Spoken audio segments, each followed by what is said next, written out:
ሰላም ሰላም ውዶች እንዴት ናችሁ? ደህና ናችሁ ወይ? ያለው ደህና ነኝ እግዚአብሔር ይመስገን። እንግዲህ ቪዲዮ የምትመለከቱ ሰዎች እንዴት ናችሁ? ደህና ናችሁ ወይ? በጣም ደህና ነኝ። ቪዲዮውን እንግዲህ ስትጀምሩ ላይክ እንዲሁም ደግሞ ኮሜንት ያደርጋችሁ ጀምሩ። ይህ ቪዲዮ የቀረጽኩት እንግዲህ ከሪያድ ወደ ጦይፍ እየተጓዝ ነው ማለት ነው። ከሰዎቹ ጋር ነው። በነገራችን ላይ እኔ ብቻዬን አይደለሁም። እንግዲህ ኢትዮጵያ ያላችሁ ሰዎች ወይ ደግሞ ሳውዲ ያልሆናችሁ ሰዎች ለምን እንደዚህ ለበሽ እንዳትሉ፣ ያው ሳውዲ ያለ ሰው ሁሉ ንቃብ ይለብሳል ማለት ህጉ ነው፣ የሳውዲ ህግ ነው። ሳውዲ ላይ ንቃብ ሳትለብሱ እንደዚህ ዝም ብላችሁ ወይ ደግሞ ምንም አበያም ሆነ ንቃብ እንደዚህ ሳትለብሱ ከሄዳችሁ ወይ እብድ ናት ወይ የሆነ ነገር ናት ተብላችሁ መያዛችሁ አይቀርም ማለት ነው። እውነት ለመናገር አሁን የኛ ሀበሾች ይቃማለን ወይ ደግሞ ህጋዊ ነን ብለው የሚያስቡ ሰዎች ዝም ብለው ያለ ንቃብ ምናምን አበያ ቢለብሱም ግን ያለ ንቃብ ምናምን ይሄዳሉ። ያ ችግር የለውም። ግን ለምሳሌ ሱሪ ለብሶ እንደዚህ ምንም ነገር ሳይለብሱ ልክ እንደ ኢትዮጵያ ዘና ብሎ መሄድ አይችልም። ሳውዲ ውስጥ ምንም ህጋዊ ቢሆኑ ራሱ የሀገሩ ህግ ስለሆነ አበያ ሊለብሱ ይችላሉ። ንቃብ ባይለብሱም አበያ መልበስ ግዴታ ነው ማለት ነው። እኛ ደግሞ ህጋዊ ያልሆኑ ሰዎች ግዴታ ነው ንቃብ መልበስ፣ በቃ ግዴታ ነው፣ የሀገሩ ህግ ነው። ስለዚህ ህጉ ደግሞ መከበር አለበት። ያው በሀገር ውስጥ ከመኖር ድረስ የሀገሩን ህግ ማክበር አለብን ብዬ አስባለሁ። ይቃማ ያላችሁ ሰዎችም በጣም ምንቅ ባትሉ ጥሩ ነው ማለት ገና ለገና ህጋዊ ሆን ብላችሁ የሀገሩን ህግ መጣስ የለባችሁም ብዬ አስባለሁ። አለው በቃ እንዴ ብላችሁም ህጋዊ እንደሆናችሁ በባህርም ሄዳችሁ ይሁን ከኢትዮጵያም ገና ለምሳሌ አሁን ህገ ወጥ የሆኑ ሰዎች እዚህ ሀገር በየመን አድርገው ሄደው ከዛ ብዙ መስዋዕትነት ከፍለው የዚህ ነገር የመኖሪያ ፈቃድ ያገኛሉ። ግን እውነት ለመናገር ለሳውዲ ይህን ያህል ያስፈልጋል ብዬ አላስብም።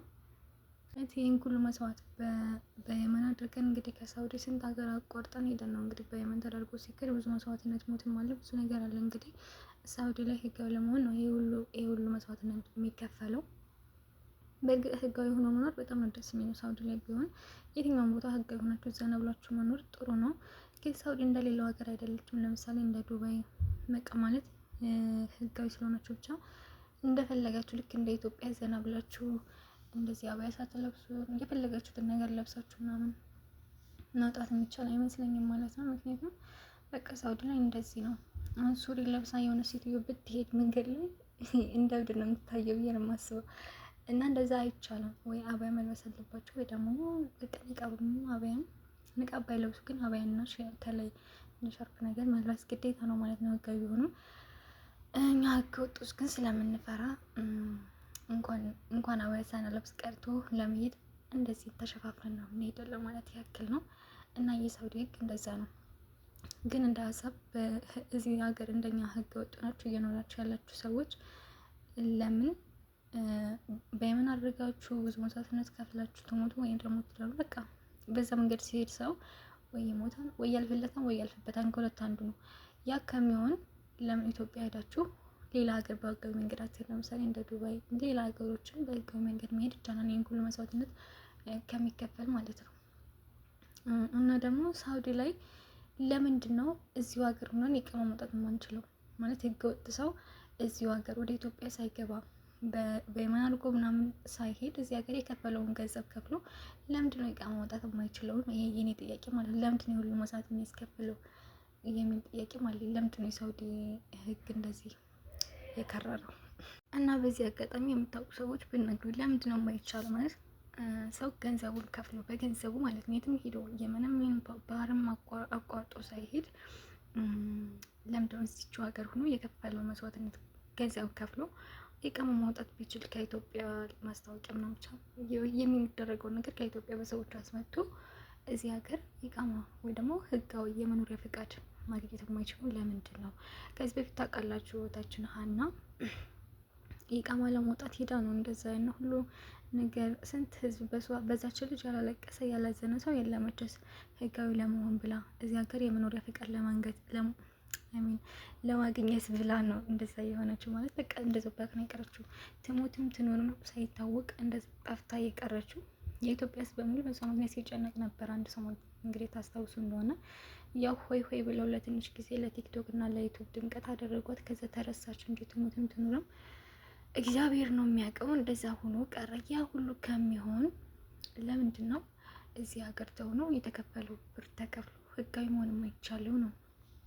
ለምን ኢትዮጵያ በዚህ የሁሉ መስዋዕትነት ሲጀምር ለሳውዲ በእርግጥ ሳውዲ ምርጥ ሀገር ናት እንዳልኳቸው ማለት ነፃነት በጣም ባይኖርም ግን ህጋዊ ብትሆኑ በጣም ነው ደስ የሚል። በቃ እንደፈለጋችሁ ሰርታችሁ እንደፈለጋችሁ በቃ አሁን ለምሳሌ እኔ ህጋዊ ብሆን አሁን ብዙ ሰዎች ህጋዊ ሆነው ህጋዊነታቸው የማይጠቀሙበት ሰዎች አሉ። ህጋዊ ሆነው ከአረብ ቤት የሚሰሩ ሰዎች አሉ። እኔ ህጋዊ ብሆን አንድ ቀን ከአረብ ቤት አልሰራም። እና ሴትዮን እየጠየኳት ነበረ ስንመጣና ለምንድን ነው እየጠየቅን ነበር። የሚገርማቸው ለምንድን ነው ሳውዲ ላይ ኢቃማ ማውጣት የማይቻለው? አሁን ኢቃማ ማውጣት ብፈልግ ግዴታ በምን አድርጌ መሄድ አለብኝ? ለምንድን ነው እንደዛ የሆነው ስላት፣ አይ አንቺ እንደዛ ከፈለግሽ አንቺ ኢትዮጵያ ሂድና ከዛ በእኔ ኪፋል አመጣሻለሁ። እኔ በኪፋል ባንቺ መውጣት አልፈልግም፣ ከሰው ቤት መስራት አልፈልግም። እኔ የምፈልገው ውጭ መስራት ነው ማለት። አይ እንደዛ ከሚሆን ላይ ዝም ብለሽ ስሪ ከኔ ጋር አለች። እንደፋር እድሜ ልኬን ከሷ ጋር እየሰራሁ ነው ማለት እነሱ ምንም ግድ የላቸውም። እድሜ ልካችንን በቃ እስኪሞቱ ድረስ ራሱ አብረናቸው ብንሰራ ደስተኛ ናቸው። ግን እኛ ደስተኛ አይደለንም ሀቢብቲ። እና ምናለች ምን ያደርግልሻል? ዝም ብለሽ እዚሁ እኔ ጋር ስሪ በስ ምንም ነገር አያስፈልግም ማለት ነው። ሲጀመር እና የኢቃማ ለማውጣት 20 ሺህ ሪያል ያስፈልጋል ማለት እና 20 ሺህ ሪያል አንቺ ከየት ልታመጭ ነው? አምቦ ሲጀመር እኔ ልጠይቅሽ እና ልወቀው ብዬ ነው እንጂ ሲጀመርማ ሂጅም አላወጣም። ግን ብዙ ሰዎች ኢቃማ ለማውጣት ብለው በየመን አድርገው ይሄዳሉ ብዬ እየነገርኳት ነበር። እና አንቺ ከፈለግሽ አለ ሂጅና ከዛ እኔ አመጣሻለሁ፣ ግን ደሞዝሽ ይቀነስብሻል። በ1 ሺህ ብር ነው የሚሆነው። ኧረ እባክሽ ጭራሽ ደግሞ ደሞዝም ትቀንሻለሽ።